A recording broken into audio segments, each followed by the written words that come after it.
Hello students, आज factual description पढ़ेंगे। आप सोच रहे होंगे कि ये कौन सी क्लास का टॉपिक है, कहाँ आएगा। ये 12th क्लास का टॉपिक है। लेकिन इस फैक्चुअल डिस्क्रिप्शन में जो आपको डिस्क्रिप्शन हम करेंगे वो हर क्लास के काम में आएगा।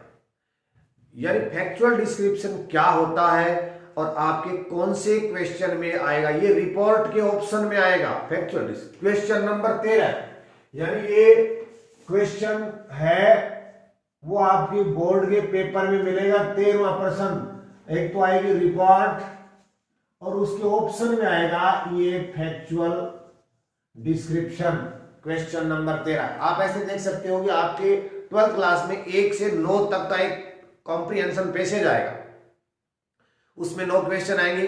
10वां और 11वां क्वेश्चन है वो आएगा नोट मेकिंग का, जिसमें आपको एक टाइटल देना है और उसकी नोट मेकिंग करनी है और एब्स्ट्रैक्शंस लिखने हैं।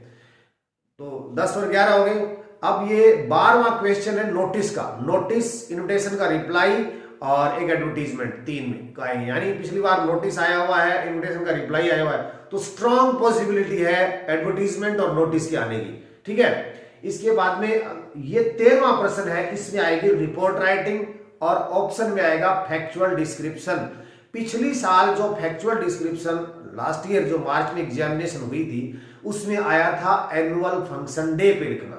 इस बार किस पे आता है, किस पे आएगा और कौन कौन से टॉपिक इसमें हो सकते हैं, एक बात। दूसरी बात ये कि जैसा कि क्लास में कई बार स्टूडेंट कहते हैं कि सर हमारे से इतने याद नहीं होते, हम याद नहीं कर रहे। आप इतना तो याद तो नहीं कर सकते, पर आप इतना तो कर सकते हो कि अगले 15 मिनट के सेशन को थोड़ा गौर से सुनिए, फिर आपको याद नहीं करना पड़ेगा। ये मैं आपको विश्वास दिलाता हूं। आप देखिए, आप देख के मैं इसको प्रूव करूंगा। अभी आप 15 मिनट दीजिए, आपको आ जाएगा ये जो भी मैं लिखना चाह रहा हूं, और सेम बेहतरीन तरीके से लिख पाओगे। तो बने रहिए। पहले फैक्चुअल डिस्क्रिप्शन होता क्या है। फैक्चुअल डिस्क्रिप्शन होता है, ये मैंने क्वेश्चन लिखा हुआ है, इस पे हम इस क्वेश्चन पे करेंगे अपन। तो फैक्चुअल डिस्क्रिप्शन होता है फैक्ट्स, तथ्यात्मक रिपोर्ट होती है। फैक्ट्स लिखे जाते हैं, आपको फैक्ट्स चाहिए जो लिखने, यानी ये एक राइटिंग टास्क होता है। पहले आप, हालांकि आपको ये बात नहीं पूछी जाएगी एग्जामिनेशन में कि what is the meaning of, what do you mean by factual description, ऐसा नहीं आपको लिखवाया जाएगा, पर फिर भी आपको पता होना चाहिए इसके अंदर जो भी चीजें हैं, जो भी आपके टॉपिक है, उनको आपको लिखने पड़ेंगे accurate, authentic and factful. Okay, आपको इसमें क्या क्या लिखना पड़ेगा। आपको लिखना पड़ेगा एक्यूरेट, जो भी चीज लिख रहे हो, या ऑथेंटिक, और विद फैक्ट आपको लिखना है। ये इतनी चीज तो हो गई। अब आप ये कह सकते हो कि ये तो ठीक है, पर इसमें कौन कौन से टॉपिक आ सकते हैं। देखिए, आपसे ये जैसे पिछली बार एनुअल फंक्शन डे पे पूछा गया है, तो जरूरी नहीं है कि उससे रिलेटेड ही हो, बहुत सारी चीजें हो सकती हैं। वो क्या होंगी, जैसे वो किसी प्लेस के बारे में हो सकती है, स्थान के बारे में हो सकती है, वो आपकी किसी विजिट के बारे में हो सकती है। ठीक है ना, मैं इसको भी ऐसे ही कर देता हूं, यहां से हो सकती है। वो किसी पर्सन के बारे में हो सकता है, वो किसी ऑब्जेक्ट या किसी थिंग के बारे में भी हो सकता है, या फिर वो कोई, जैसे कोई इंस्ट्रूमेंट होता है, या कोई प्रोग्राम होता है, या कोई social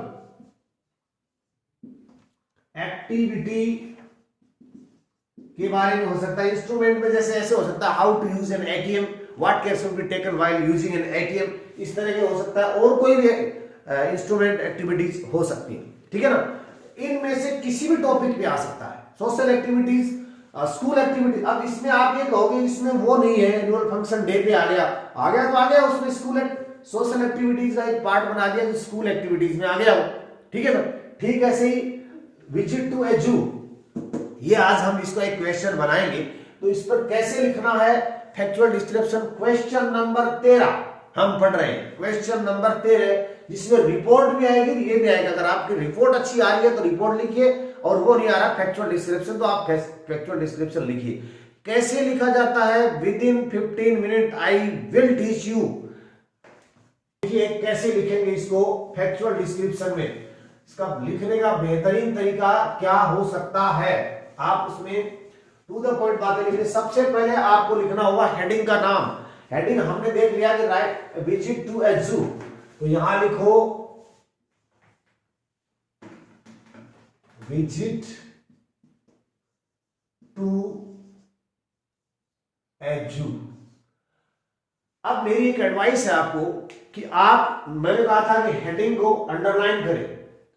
one of my viewer told me कि आप इस यहां दो डबल लाइन के लिए बोल रहे हैं कि 2 लाइन से इसको अंडरलाइन कर दें, तो फिर नीचे वाली लाइन में लिखा नहीं जाएगा, तो क्या करें, क्या एक लाइन छोड़े? ऐसी बात आपको, ऐसी क्यूरियोसिटी आपके पास भी होनी चाहिए। इसके लिए आपको ऐसा करना है कि आपको एग्जामिनेशन में ब्लू पेन से लिखना है। लिखते ही हो तो दूसरा पेन अलाउ नहीं है, लेकिन दूसरा पेन अलाउ है सिर्फ अंडरलाइन करने के लिए या किसी क्वेश्चन के वैल्यू पॉइंट्स या हेडिंग या पॉइंट लिखने के लिए। आप हेडिंग को ब्लू से लिख के ब्लैक से अंडरलाइन कर दो अच्छी तरह से, तो ये हाईलाइट हो जाएगा, अगले को दिखाई देगा कि हाँ मैंने ये अच्छी बात लिखी है, देखो ये चीज बताने के लिए, फिर आपकी यहां जगह बच जाएगी। हो गया। अब आप जो भी चीज लिखते हो, ये देखिए, ये 10th class 9th 10th 11th 12th उनमें भी पैराग्राफ भी आता है इसका, विजिट टू ए जू का। बेहतरीन पैराग्राफ लिखने के लिए तरीके बता रहा हूं आपको, अच्छा जाएगा। अंडरलाइन कर देना बराबर दोनों तरफ जगह छोड़ के, और उसके बाद में सबसे पहले अगर आप बहुत अच्छे स्टूडेंट हैं तो आपको इससे रिलेटेड कोई कोटेशन लिखना चाहिए। इंप्रेसिव बनाने के लिए कोई भी कोटेशन लिखना चाहिए किसी भी चीज पे। जैसे मान लीजिए आप मॉर्निंग वॉक पे लिख रहे हो, तो आपको लिखना चाहिए health is wealth, early to वेज and early to rise it's a way happy and guide, जो इस तरह से है होता है ना वो। और या इसका अगर आप लिखते हो तो विजिट टू ए जू का क्या कोटेशन आपके पास हो सकता है? बहुत सारे हैं, जैसे doing same kind of things daily makes a person dull, एक ही तरह के काम करते हुए आदमी बोर हो जाता है। एक और है positive change is the spice of life. Actual में तो क्या है, देखो, change is the spice of life है, परिवर्तन जीवन का मसाला है, परिवर्तन है वो जीवन का मसाला है। ये कोटेशन आप लिख सकते हैं, लेकिन क्या सारे परिवर्तन नहीं, सिर्फ पॉजिटिव सकारात्मक परिवर्तन है वही जीवन का मसाला है। तो सबसे पहले अपन लिखते हैं यहां पे पॉजिटिव चेंज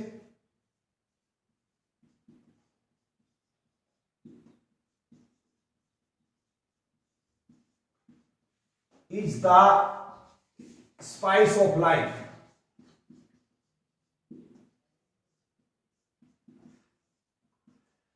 ये आपके लिए एक कोटेशन हो गया, तो इसको आप इन्वर्टेड कोमा में क्लोज करो।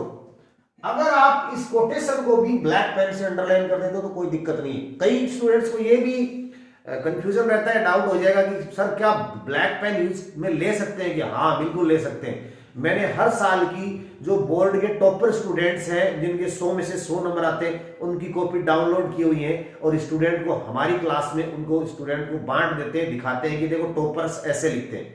उन सारी कॉपीज में, ऑलमोस्ट सभी में नहीं लेकिन लगभग कॉपीज में ब्लैक पेन का प्रयोग किया हुआ है। That is very allowed, very allowed. Okay, तो positive change is the spice of life हो गया। देन आप लिखोगे यार रोज एक ही तरह के काम करने से आदमी बोर हो जाता है, इसलिए हमने पिछली बार ऐसा किया। ठीक है, तो आप लिखोगे doing same kind of things. इसको क्योंकि ये थोड़ा बड़ा है तो इसको यहां से ले लेते हैं, doing same kind of things daily makes a person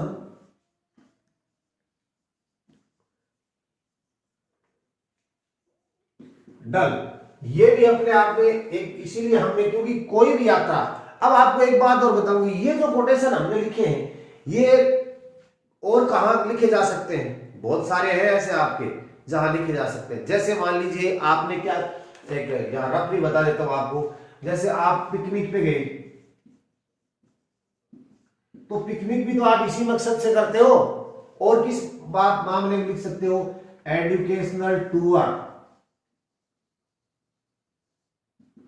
educational tour में जा रहे हो तो ये कोटेशन आप लिख सकते हो, सिर्फ हेडिंग बदल सकते हो, ये दोनों लिख सकते हो। विजिट टू ए जू, विजिट टू, अब विजिट टू जैसे मान लीजिए म्यूजियम है,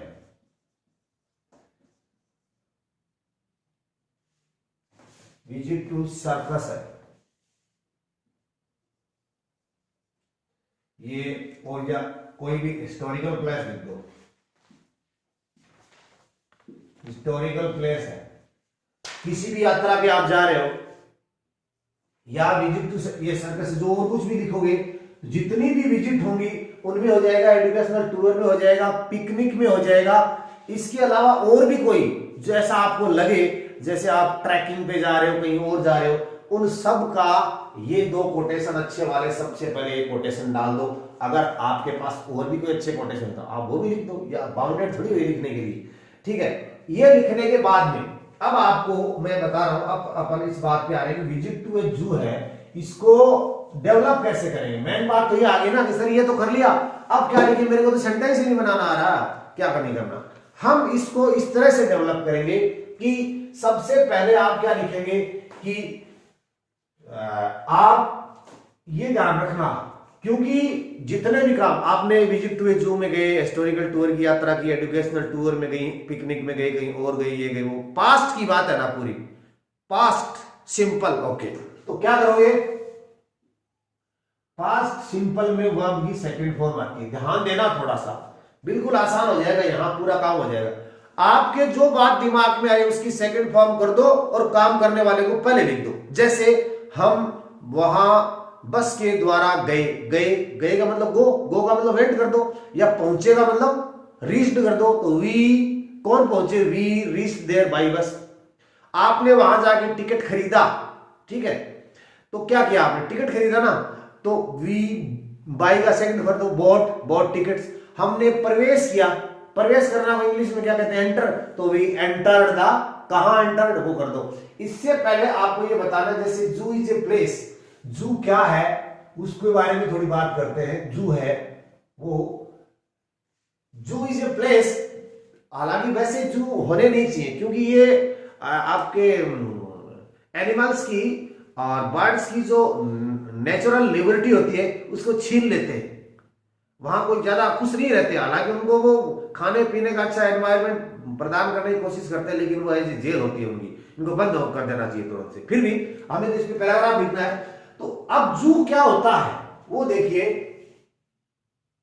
जू इज ए प्लेस, या फिर इसके ऊपर लिखो, यहां पे लिखना है कि last Sunday we reach there, तो जू इज ए प्लेस, एक वह स्थान होता है where birds and animals are kept, इसके बराबर ही दे रहे हैं ना मार्जिन, and given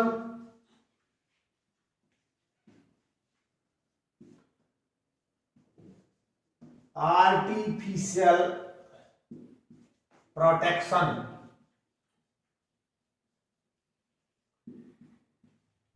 यानी चिड़ियाघर, जू एक ऐसा स्थान होता है जहां पक्षी और पशुओं को आर्केप्ट रखा जाता है, एंड क्या किया जाता है, और उसको गिवन दिया जाता है आर्टिफिशियल प्रोटेक्शन, फूड, रहना, ये वो सब चीजें दिया जाता है, ठीक है। अब आपको ये करना है पूरा, अब यहां से लेके यहां तक जो चीज आपके दिमाग में आई उसको वर्ब की सेकंड फॉर्म के साथ हम डेवलप करते जाएंगे। आप करोगे, आप सोचना, इसको देखिए कि लास्ट संडे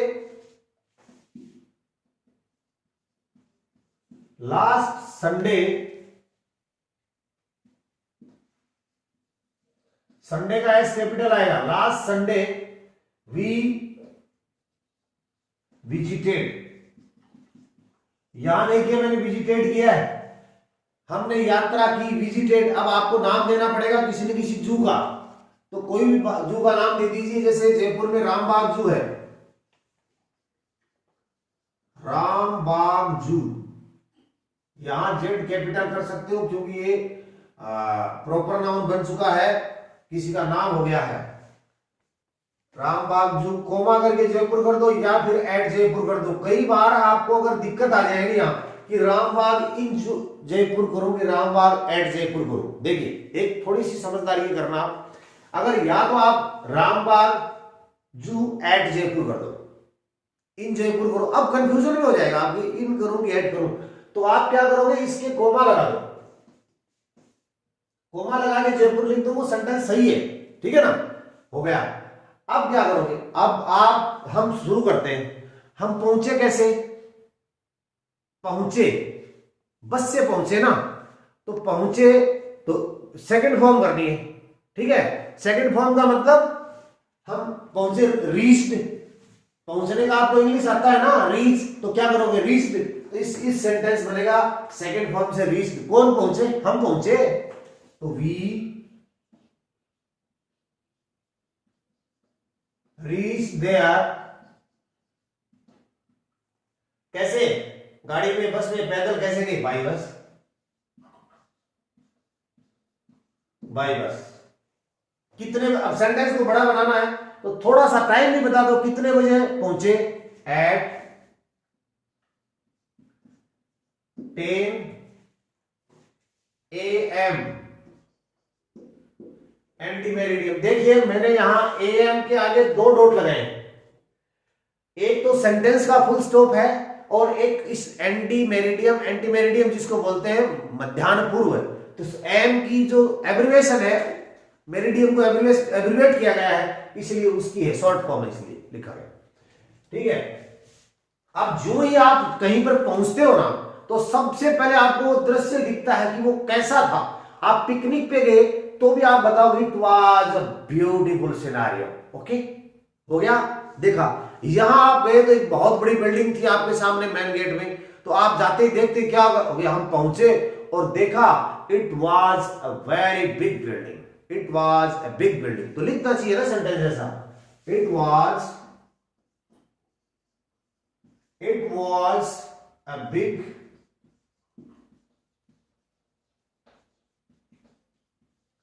बिल्डिंग, हो गया, स्टॉप लगा दिया।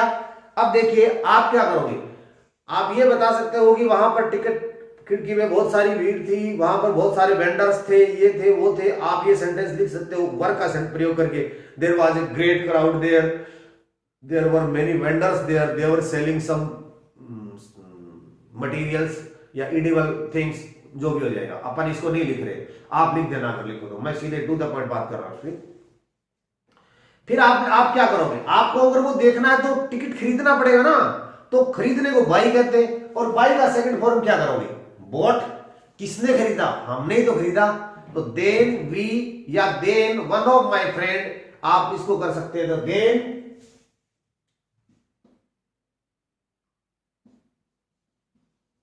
आप यहां लिख दो वी बॉट, तो भी चलेगा, then one of my friend, one of माई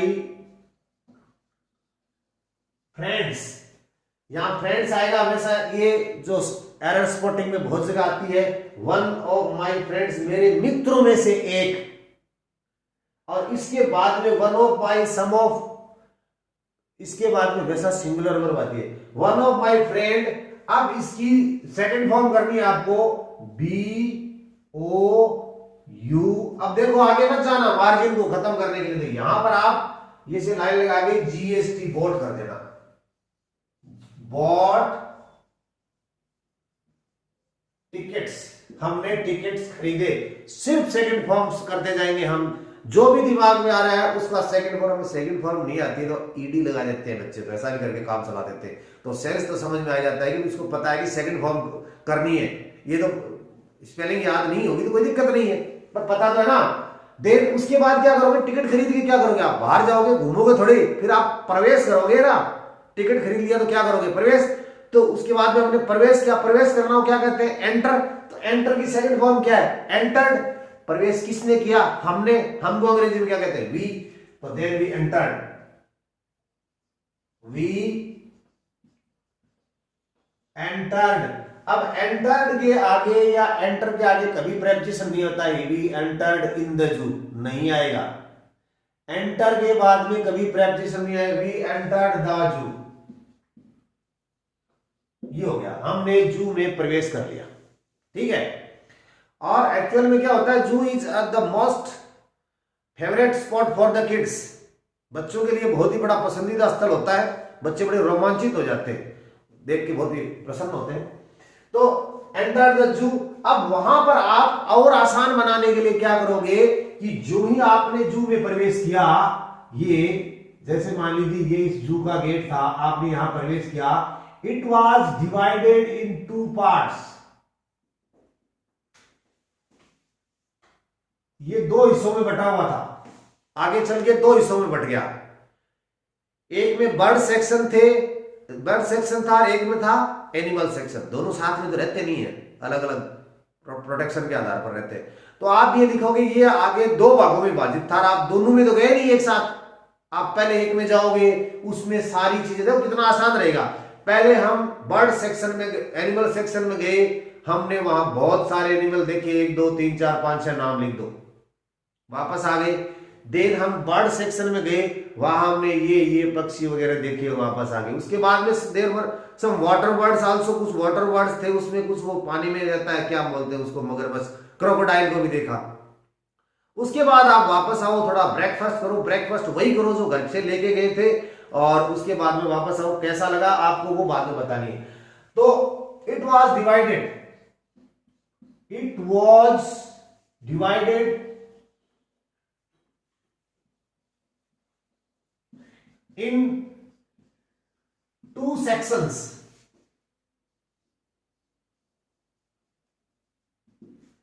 ऐसे डेस करो, फिर लिखो एनिमल सेक्शन,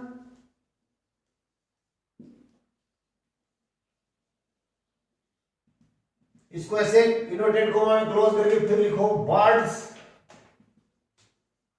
अब देखिए बर्ड सेक्शन, बर्ड्स ऐसे भी कर सकते हो आप, अगर बाहर अपोस्ट्रोफी लगाते हो ना, तो देखिए अगर ऐसे कर दोगे BIRDS बर्ड्स, तो ये होगा पक्षी का, यानी ये एक ही पक्षी का है, सिंगुलर के लिए अपोस्ट्रोफ ऐसे लगता है, सभी पक्षियों का था, तो आप लिखोगे BIRDS बर्ड्स, पक्षियों का, है ना। ये मैंने इसका भी एक वीडियो बनाया हुआ है, हालांकि पहले आप देख सकते हैं। जैसे मान लीजिए बॉयज हॉस्टल, बॉयज हॉस्टल ऐसे है, तो ये गलत है। ये गलत कैसे है कि ये तो एक के लिए आता है, ये अपोस्ट्रोफी, एक ही लड़के का हॉस्टल नहीं, ऐसा होगा BOYS बॉयज हॉस्टल, ऐसे होगा। तो ये बर्ड्स सेक्शन, एनिमल्स या एनिमल सेक्शन में डेस कर दो,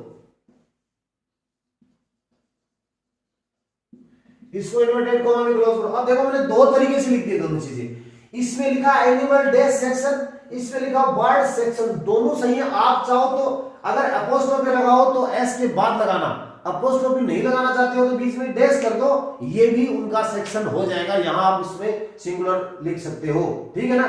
तो ये हो गया, दोनों थे।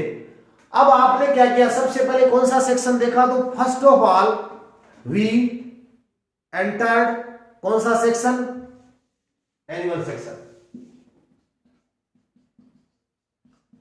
फर्स्ट ऑफ ऑल वी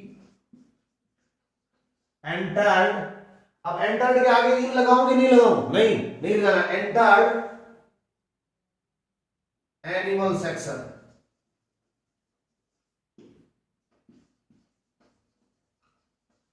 अब आपको ये बातें कंफ्यूज करेगी, यहां एनिमल सेक्शन तो यहां एनिमल सेक्शन डेस कर दिया। अगर आप इसको एस लगा के अपोस्ट्रोफी लगाते हो तो भी सही होगा, एनिमल सेक्शन में प्रवेश किया। अब वहां बहुत सारे एनिमल थे, यही तो बताओगे ना आप, तो there were many animals,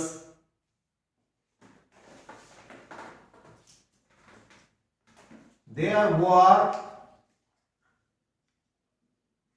many, बहुत सारे, कौन कौन से थे, जंगली जानवर और डोमेस्टिक, ऐसा और लिख दो, there were many animals there, तो भी सेंटेंस आपका सही है। आप और अच्छा लिखना चाहते हो तो there were many wild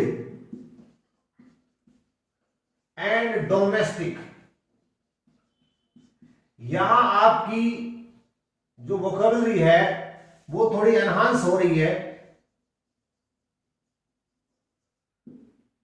animals यानी आपके वाइल्ड के साथ डोमेस्टिक घरेलू होता है, वाइल्ड जंगली होता है, ये आपकी वोकैबुलरी भी थोड़ी बढ़ रही है। तो there were many wild and domestic animals there, यहां आप लिख देना एज,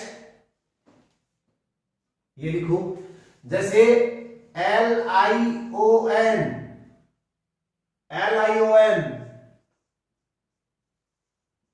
लायन,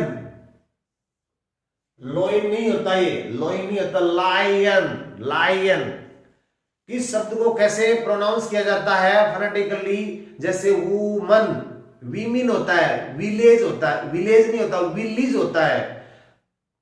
इसका जो ट्रांसक्रिप्शन है, इसका सही साउंड क्या होता है, मैंने फोनेटिक्स के नाम से 5 वीडियो बना रखे हैं, आप प्लेलिस्ट में जाके देख सकते हैं। जब भी आपको टाइम मिले, आपको बहुत अच्छा लगेगा कि एक्चुअल में हम कितना गलत बोलते हैं और ओरिजिनल साउंड इसका क्या होता है। अगर फोनेटिक्स को कभी एग्जामिनेशन में आ जाता है या कहीं आप बेहतरीन जगह किसी जगह अच्छा इंटरव्यू देने जाते हो और आप गलत लोइन बोलोगे या कुछ और शब्द विलेज बोलोगे, तो आपकी एजुकेशन का पता लग जाएगा कि इसका कोई स्तर अच्छा नहीं है। इसलिए आपका प्रोनाउंसिएशन अच्छा होना चाहिए, ठीक है ना। तो लायन, टाइगर,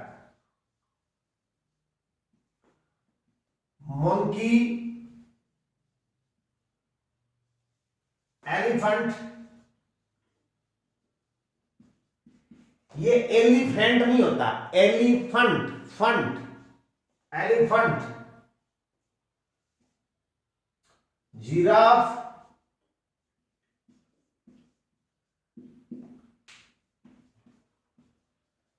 इसको सारी दुनिया जेब्रा बोलती है। दुनिया का मतलब मोस्ट ऑफ द स्टूडेंट्स, हमने भी जो पढ़ा था तब तक यही पढ़ा था कि इसको जेब्रा, बट ये है zebra, zebra, zebra. Lion, tiger, monkey, elephant, giraffe, zebra and bear.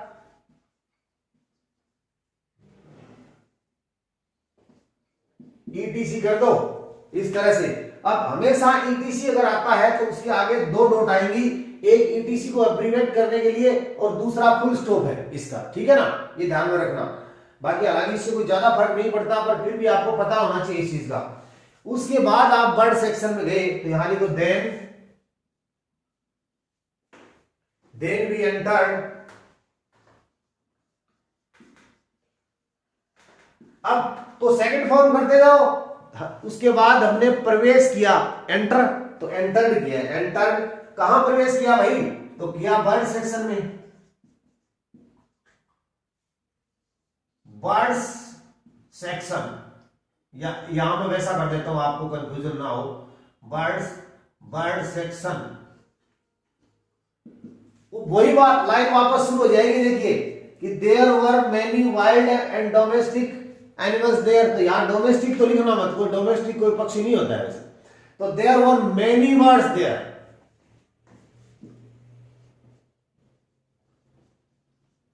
There were many birds there. अब ये सेंटेंस तो आपने उनके भी लिए लिखा था, तो जानवर हटा दो, बर्ड्स कर दिया, सही हो गया। अब वहां ऐसे इसको फुल स्टॉप ना लगा के ऐसे डेस करो और उन पक्षियों के नाम लिखो, तो वो थे पीकॉक, क्रो भी था, कोक भी था, पिजन, स्पैरो और भी कोई होंगे। तो आप ईटीसी करो और 2 डॉट के फुल स्टॉप लगा दो इसके अंदर। थोड़ा सा मार्कर हल्का चलने लग गया है, मैं इसमें थोड़ी इंक डाल लेता हूं। इसके बाद में स्पैरो और उस कई जो जू होते हैं उनके अंदर वाटर बर्ड्स भी होते हैं, वाटर बर्ड्स में कुछ क्रोकोडाइल वगैरह भी होते हैं। तो आप लिख देना वहां पे देयर वर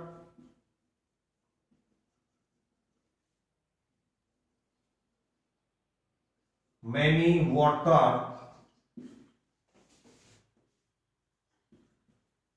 birds also. और क्रोकोडाइल था, we saw a crocodile in water. Artificial lake you can say बनाई थी उसमें, वहां आपने देखा। ये तो हो गया आपका देखने का काम। अब देखने का थोड़ा बहुत मतलब भी तो होना चाहिए ना। आपने देखा तो आपको क्या फायदा हुआ? आपने अपना नॉलेज बढ़ाया, एक बात। आपने अपना मनोरंजन किया, वो भी कौन से तरीके से? इंटरेस्टिंग वे से, सॉरी नॉलेज इंटरेस्टिंग वे से बढ़ाया आपने, और आपने बहुत अच्छा मनोरंजन किया, और मनोरंजन के साथ साथ ज्ञान भी बढ़ा। और साथ में आपने ये देखा कि वहां जानवर थे, उनको नेचुरल प्रोटेक्शन की जरूरत थी, आर्टिफिशियल प्रोटेक्शन की जरूरत नहीं थी। तो we should not kept them in the zoo. No, we should not keep them in zoo.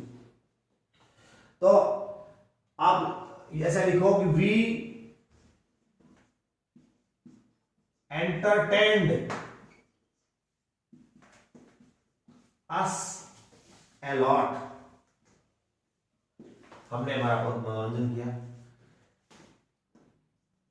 We increased our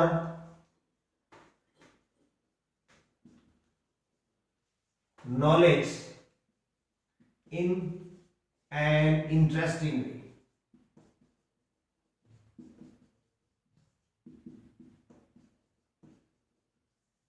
interesting way से हमने हमारा नॉलेज बढ़ाया। उसके बाद में वहां पर आपने देखिए कई साइन बोर्ड लिखे हुए थे, उसमें लिखा हुआ था कि जानवरों को खाने के लिए कुछ भी नहीं देना है, ऐसा भी होता है, लेकिन वो इतनी बात पर आएगी नहीं, अपन ज्यादा बड़ा हो जाएगा। आप ऐसा लिख सकते हैं, आपको करना यही है कि सेकंड फॉर्म जहां जहां देखिए आया हुआ है, रीस्ट सेकंड फॉर्म कर दिया आपने, किया कि एंटर किया तो सेकंड, टिकट एंटर्ड कर दिया, बाई टिकट बॉट सेकंड कर दिया, डिवाइडेड सेकंड फॉर्म कर दिया, और जहां आपको वर्ब दिखाई दिया आपने सेकंड फॉर्म करते गए, देखा, सो, ये किया।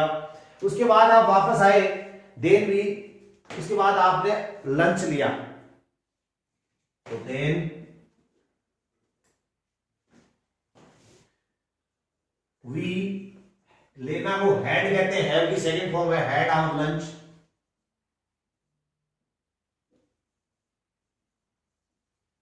जो कि हम पैकिंग के साथ ले गए, had our packed lunch, homemade packed lunch, ठीक है। और उसके बाद आप वापस आए, देन वी रिटर्न आ जाएगा, यहां पहले रीच आया था ना, अब देखो हम वापस आने को रिटर्न कहते हैं, देन वी रिटर्न। तो क्या करना है? रिटर्न का सेकंड फॉर्म करना है, तो कर दो, रिटर्न होम एट 5 PM। अब इसके लास्ट में एक लाइन लिखी जाती है, जैसा भी होता है कि we were very happy, we were very sorry, ऐसी तो कोई बात है नहीं, हैप्पी है, सॉरी वाली तो कोई बात नहीं। तो we were very happy and enjoyed the trip a lot. तो यहां लिखो we were very happy and enjoyed the trip a lot। अब आप ये देखिए कि ये कौन कौन सी क्लास में आपके काम में आए। 12th क्लास का फैक्चुअल डिस्क्रिप्शन है, क्वेश्चन है, डिस्क्राइब इन अबाउट 100 वर्ड्स, ऐसा प्रश्न है। अबाउट योर विजिट टू ए जू, यहां पर आपको कोई ना कोई चीज लिखी हुई मिलेगी, उसके बारे में आपको डिस्क्रिप्शन लिखना होगा। मैंने बहुत सारे, वो किसी व्यक्ति के बारे में, पर्सनालिटी के बारे में हो सकता है, किसी स्थान के बारे में हो सकता है, किसी विजिट के बारे में हो सकता है, किसी सोशल एक्टिविटीज के बारे में हो सकता है, या किसी और कैंपेन के बारे में हो सकता है कि, और जितने भी होंगे उसके बारे में आपको इस तरह से लिखना है। क्वेश्चन नंबर 13 रिपोर्ट राइटिंग के ऑप्शन में, अगर रिपोर्ट आपको अच्छी नहीं आती है, ये अच्छा नहीं आता, तो रिपोर्ट लिख देना, ठीक है। इसके अलावा 10th क्लास के अंदर भी पैराग्राफ राइटिंग में ये क्वेश्चन आता है, जिसमें विजिट टू ए जू आप, और 9th 11th सारी क्लासेस में ऑलमोस्ट आते हैं। तो उम्मीद करते हैं कि आपको अच्छे से समझ में आया होगा। ये पार्ट 1 है, अगला पार्ट कल आएगा फैक्चुअल डिस्क्रिप्शन का, दूसरा जो लिखवाऊंगा वो, तो पढ़ते रहिए और अच्छे नंबर आएंगे। इसी उम्मीद में धन्यवाद।